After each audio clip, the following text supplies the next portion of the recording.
Today is October 2nd, 2020. Shantae Hendricks here with AHager.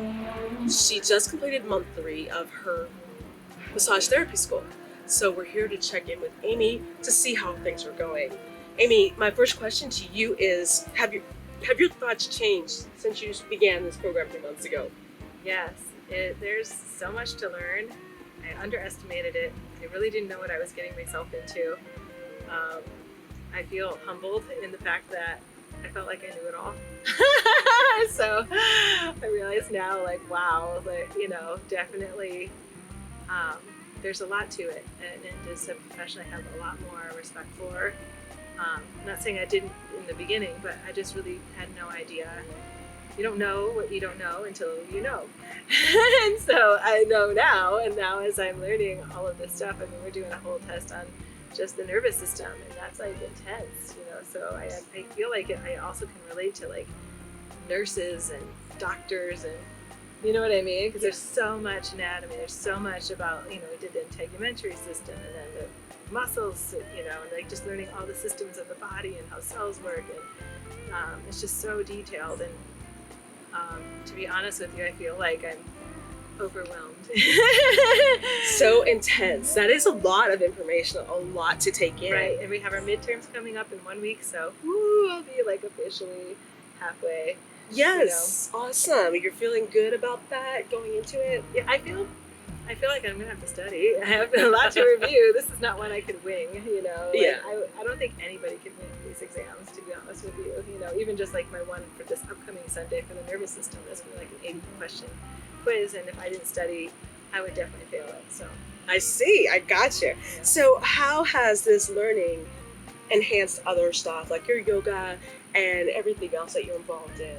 Well, like, I get the benefit of getting massaged every night, so which I actually didn't get a lot of massages in the past. I never really thought about it. I mean, it's not like I didn't get a massage, but I wouldn't go very often. So now all of a sudden I'm on a nightly routine. Oh, that's a beautiful thing. So yeah, I get to work on my partner, and my partner gets to work on me. And I just realized, like, wow, my quadratus femoris is really tight. Quadratus femoris, did everyone get that? And like, I know where there's certain muscles in my body, and now it's like, oh wow, like as they're hitting different trigger points, I'm like, wow, I gotta stretch that muscle out, or hey, that's probably limiting my yoga. Like, what can I do? So I just have a better understanding of the body and how that works, and I don't know, it's just so freaking cool. The human body is so cool. It truly is amazing. An amazing machine. This is seriously like the most amazing machine that you're ever going to learn about. So it's just, I don't know, I love it. So even though I'm overwhelmed and it's a lot, like, it's just so cool. That's all I can say. Well, here you are at the halfway point. What would you say has been the biggest challenge? I am one of those people who take on too much. Like, I'm doing another course and for creating an online business, and I'm doing this course, and I will work sometimes, and then I'm also unschooling my kids. So it's just one of those where it's like, I got too much to do, and I'm literally finding myself like doing stuff from the minute I wake up until the minute I go to bed, and you know what I mean? Yes. So yeah, like I don't know how the heck you did it, man, when you're working full-time and going to school. So that's definitely what I'm doing, and I'm finding it a struggle to get in my daily maintenance, my my workouts in on it. I'm definitely like, making that a point to do that, but like last night I didn't get to work out until like 10 at night.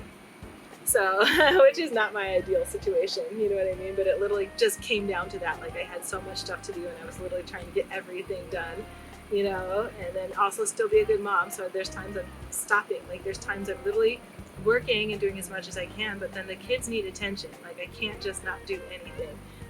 It's like demanding. They start fighting with each other. Like, things might break in the house. I'm like, okay, we need to go on a bike ride. We need to go out and meet the other children at the unschooling group. So like, just the demands of my time are really intensive. And if I could ever do anything differently, I would have, of course, I probably wouldn't have gotten as much done, but I would have tried to just focus on this. Understandable. In a perfect world. Well, a couple of things. I feel like the more we take on, the more we can get done. It's right? I know. And then it's like the less you have to do, the less you actually do in your day. Like, oh well, I know I need to clean my house, but it can wait. And I need to do this, but I've only got these two things, and you don't end up doing them. And what you said about your kids needing the attention, that's a good thing because that's forced you to take a break. Right. I probably wouldn't. Yes, and not be so absorbed in it. And I get it. You're busy from every second, from the minute you wake up to the second that you lay your head down on your pillow. And you probably feel like in those moments when you're maybe out with the kids or out working out, like, I should be studying, I should be looking at this, I should be looking at that. So, but guess what? You've got it. You're doing it. I know. So, Almost there. it's just gonna feel so good when it's done. I'm just gonna be so happy. So I Yes. feel like there's so much to really be like thankful for and grateful for, and I've got the support, and I've been somehow I'm doing it. And I don't know how. It's like a goddamn miracle. For real. Like, but looking back on it, I would have looked at this like, oh, it's just a LMT, you know what I mean? Like, it's just one course, or, like, because I went through college and everything like that. So I don't know why, obviously, like, it's just when you get involved in real life and you have all these things coming at you in real life, it's just hard to squeeze that in, Somehow I did that when I was in my 20s. And now it's like trying to do it now with children and like working and trying to do other courses at the same time and run a business. It's like, fuck. Well, Amy, if you think about it, when you went to middle school, they were grooming us to be able to do more than one thing in our day, right? Right. You had to change class every hour. You were on probably an athletic team after school. You had to go work out, or maybe I think you said you did dance. But like, think about it. You were learning all these different subjects, going from class to class. Not able to go home after work and just relax. You had some practice to go to. Like, so. what's TV? I don't know what that, no. Yeah. So, no. So, Amy, thank you so much. Yeah, thank you, Shantae. You're welcome. You have no idea the people that you're inspiring. Oh, yay, I'm so excited. I hope you guys do something really amazing with your lives. And the best investment. And I've heard this again, this keeps reinforcing. And I just was talking to some guy who's really into business and a really good investor. But, he was saying the very first thing that you should be investing in is yourself and your own education. And, once you're starting to make money coming from that, then you could be investing into the stock market and other places like that, maybe real estate or whatever your thing is. But like, investing in yourself is going to give you the biggest return on your input. How do you say that? Yeah. So, Absolutely. Yes. so I'm excited, and halfway. Oh, I'm getting the brains. Thank you, everyone, for tuning in and seeing how Amy's doing on this journey towards the licensed massage therapy. We will check in with you, Amy, at the end of October. Yes, thank you guys. Send you all my love. Ciao.